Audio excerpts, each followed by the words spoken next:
हर बम बम बम ओम नमः शिवाय, हर बम बम बम ओम नमः शिवाय, हर बम बम बम ओम नमः शिवाय, हर बम बम बम ओम नमः शिवाय। कोई भोले भोले बोल रहा, कोई बोल रहा भंडारी, कोई भोले भोले बोल रहा, कोई बोल रहा भंडारी। ओ नंदी वाले, ओ नंदी वाले बाबा तेरी शान है न्यारी, ओ नंदी वाले बाबा तेरी शान है न्यारी। हर बम बम बम ओम नमः शिवाय, हर बम बम बम ओम नमः शिवाय, हर बम बम बम ओम नमः शिवाय, हर बम। एक कैसन भाग था आपके? आप यहाँ कैलाश में बानी और ये आपके धरती लोक में देख रहल बा। ये केवल और केवल हमनी के देख रहल बा देवी पार्वती। ये भक्ति के प्रकाष्ठा बा, इतना सरल, इतना सहज, इतना भोला। भक्त और केहू न हो सकेला देवी पार्वती। ये आपन जीवन हमनी के समर्पित कर देले बा और हमनी स्वयं के रोक नहीं की पावत। आपके समान महारथी के विचलित करे वाला आखिर ये भक्त के बाड़े? कितना कुछ बताई हम आपके, आप स्वयं ही देख ली।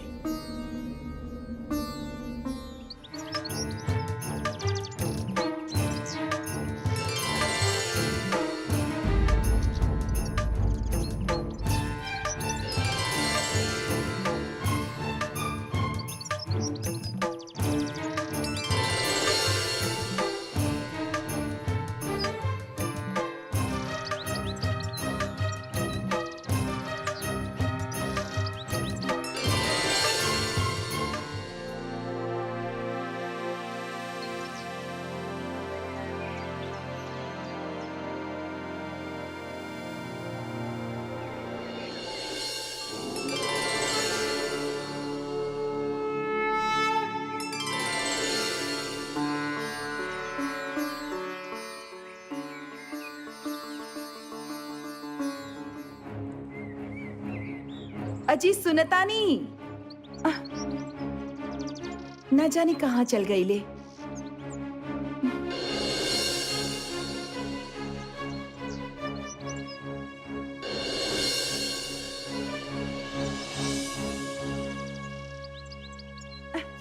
अजी सुनतानी। जी बोली। आप यहाँ भक्तराज के देखनी का? हाँ हाँ, थोड़ा देर पहले ही देख ले रहनी। भागत भागत जात रहला ना वहाँ रू जंगल के तरफ। उनकर दिमाग कुछ ना भइल बा उनकर दिमाग के। अरे नाना, हम तो बस ऐसे ही कहत रहनी है। पागल के तरह भागत जात रहला ना। ऐसन कुछ नहीं खे। अरे गुस्सा कहाँ करत तानी, हम तो बस ऐसे ही कहत रहनी है। अरे हम तो यही कहल चाहत रहनी कि उनके कोनो अच्छा सा वैद्य के दिखाई, ना तो हाथ से निकल जाई हन। बाकी तो हार मर्जी। हम क्या आपकी सलाह की जरूरत नहीं खे। अरे भक्तराज एकरा के भी पागल बना देले बाड़न।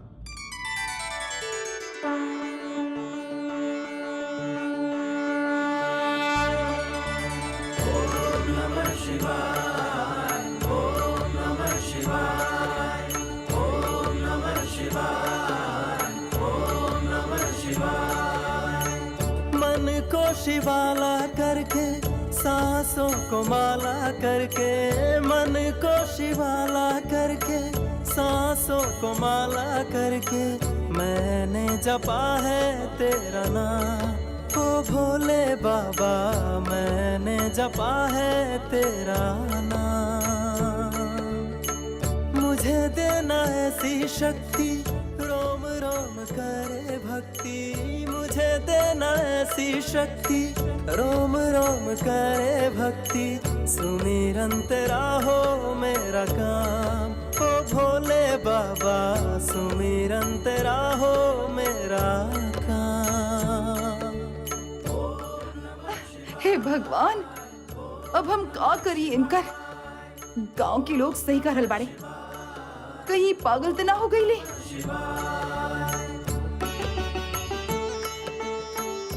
ये सब का हो?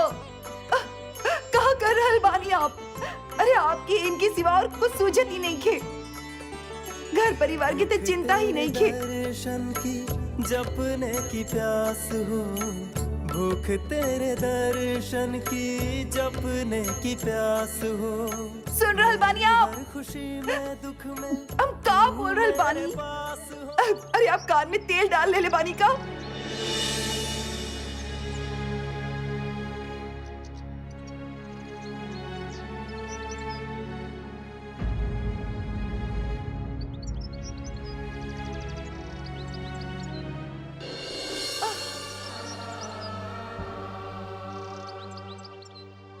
आपके ई गीत और कविता सब गृहस्थी चौपट कह के रख देले बा। अरे ये सब करे के रहता हमके ब्याह के काहे ले आई? बंद करी ई सब। घर में चूल्हा ठंडा गइल बा और आपके कुछ सूझत ही नहीं के।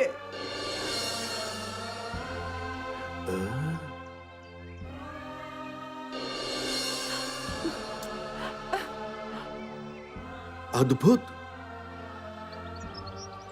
अद्भुत लीला है आपके महादेव। पर हमहू कुछ कम नहीं खे प्रभु। आप जौने रूप में भी हमरे सामने आए हम पहचान लिए प्रभु। हम तो धन्य हो गई नहीं, हमार जीवन सफल हो गई प्रभु। अरे अरे अरे अरे हाँ? ये आप का कर रहल बानी? हमार चरण छूके हमके पाप के भागी बना रहल बानी। सुशीला, आप कब आई नहीं? अब तो यहाँ महादेव रहले। ना आयल रहले आपके महादेव। अरे आयल रहले सुशीला महादेव। अरे अब तो होश में आ जाई। बंद करी नाटक।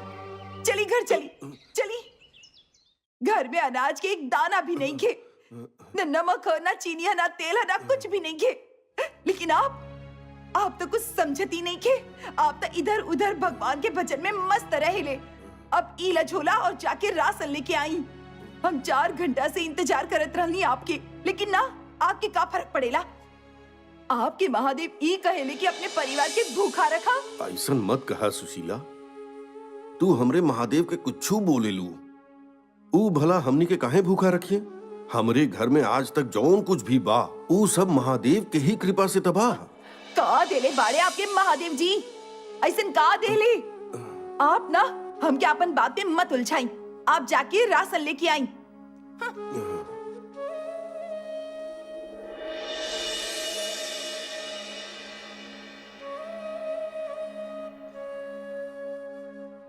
देख रहल बानी भोलेनाथ, सुशीला कुछो नहीं समझेले। ओकरा के क्षमा कह दिहल जाई प्रभु। अरे हाँ, हमके तो राशन लेवे जाए के बा। सच कहीं प्रभु, आपके छोड़े के मन बिल्कुल नहीं करत बा। पर का करी, सुशीला के सद्बुद्धि दिहल जाई प्रभु। हम बहुत जल्दी आपकी सेवा में उपस्थित हो जाई।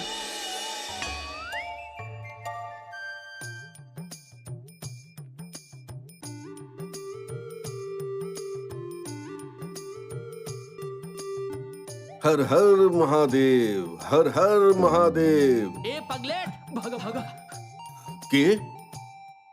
के बाबू? हाँ, के है?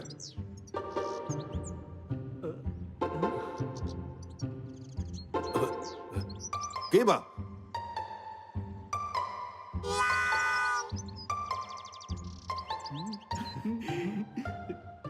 कौन हवे?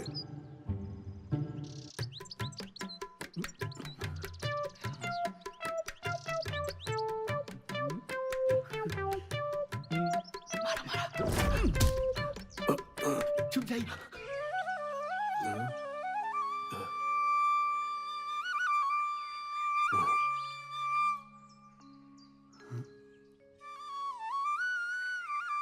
वाह भोलेनाथ वाह, आप इतना भ्रमित काहे करीला? हमें एकदम सीधा आके टकरा जाइला।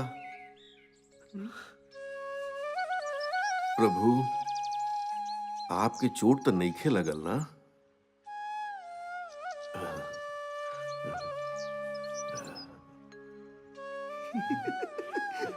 पागल।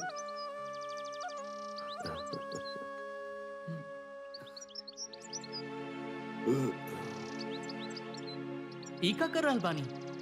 इता पत्थर हा? ई पत्थर नईखे बा बेटा, महादेव बाणे।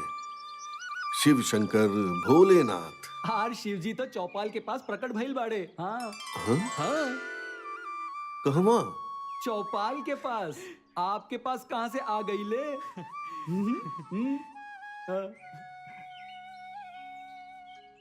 ये सब प्रभु के लीला है। हम प्रभु के सारी लीला अच्छे से समझीना। चला वो रूप के भी दर्शन कर लेता नहीं। चला भगत चाचा, दौड़ के चला, कहीं शिवजी निकल न जावे। हाँ, चल चल चल, हाँ, चला चला चल चल चल, जल्दी आइए, जल्दी आना, चलिए वाह। आई आई जल्दी आई।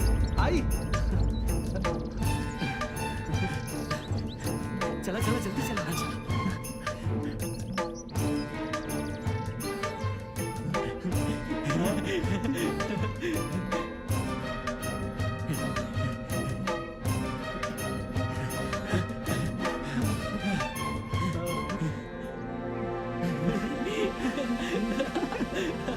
मजा आ गया। सुनो, परेशान कर जाऊं कि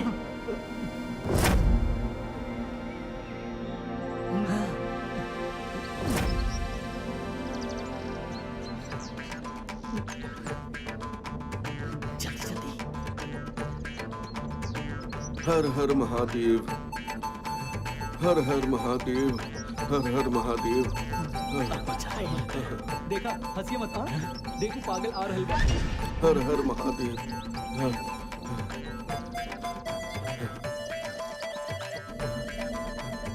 कहवा कहवा कहवा बाड़े हमार महादेव? यहाँ बाड़े। हर हर महादेव।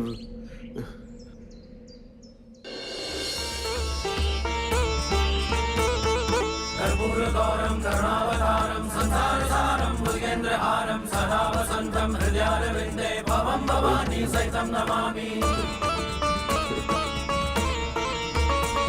कभी श्वेतांबर कभी बाघंबर, कभी तन पे भस्म रमा बैठा। तन पे भस्म रमा बैठा, तन पे भस्म रमा बैठा। वाह महादेव वाह, आप झोला में भी विद्यमान बाड़ी और आप यहाँ भी। सचमुच हमरे ऊपर आपके असीम कृपा है प्रभु। भस्म रमा बैठा, कभी डमरू ले बम बम बम बम, कभी फक्कड़ रूप बना बैठा, कभी नाग गले में डाल बना ली, महादेव छवि भारी। भोलेनाथ ओ नंदी वाले हमरे साथ आंख मिचौली। बाबा तेरी शान जय है हो न्यारी। ओ नंदी वाले बाबा तेरी शान है न्यारी। हर बम बम बम ओम नमः शिवाय, हर बम बम बम ओम नमः शिवाय, हर बम बम बम ओम नमः शिवाय, हर बम बम बम ओम नमः शिवाय।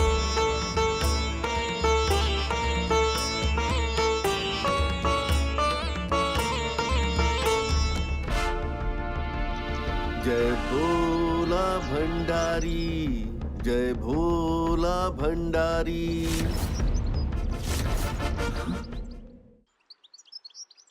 अरे रे माल रही टकाटक तो ग्राहक आई है फटाफट।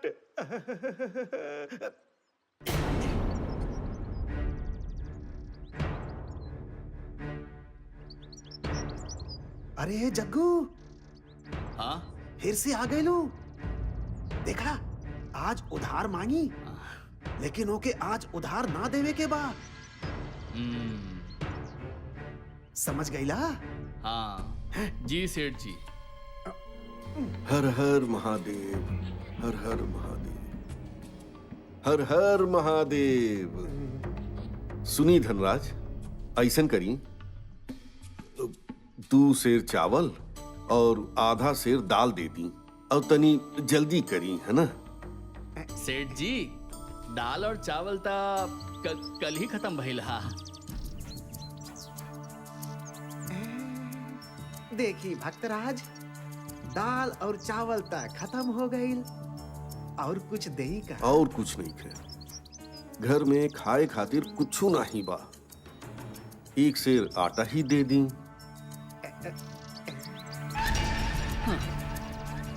सेठ जी, आटा तो अभी अभी खत्म भइल हा। सेठ जी, आटा भी खत्म हो गई। कुछ तो करी सेठ जी।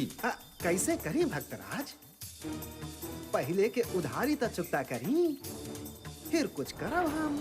देखी सेठ जी, बहुत जल्दी महाराज राजवीर सिंह के बुलावा आवे वाला बा। वहां से हमरा के पैसा मिली तो एक के दिन हम आपके पाई पाई चुका दे। ऐसा तो ना हो पाई भक्तराज, हमके भी तो आगे पैसा देवे के पड़ेला। हम उधार ना दे पाई। ऐसा नहीं हो पाई तब कैसे हो पाई सेठ जी? आप ऐसन करी भक्तराज, आप जाई और भौजाई के भेज दी। ऊ जैसन कहियन हम वैसने करब। सेठ जी ठीक कह रहल बाड़े।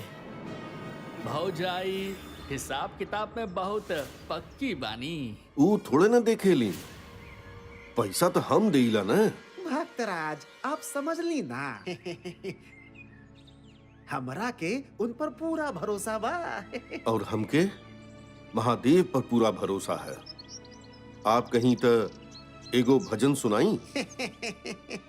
अरे भक्तराज, आप भजन गा के आपन परिवार ना पाल सकनी तो आपके भजन सुन के हमार परिवार कैसे पली? देखी सेठ जी, खाली एह बार दे दी, ओकरा बाद पूरा हिसाब किताब कई के हम राशन ले जाई। आप समझत काहे नहीं कि भक्तराज, आपके राशन चाहिए तो हमार कहना माने के पड़ी।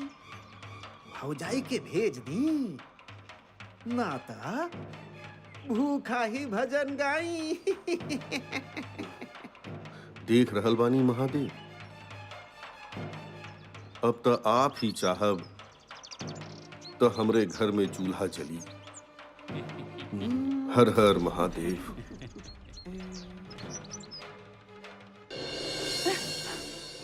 अब कहाँ रह गई ले? लागत आज भी भूखा ही मरी है।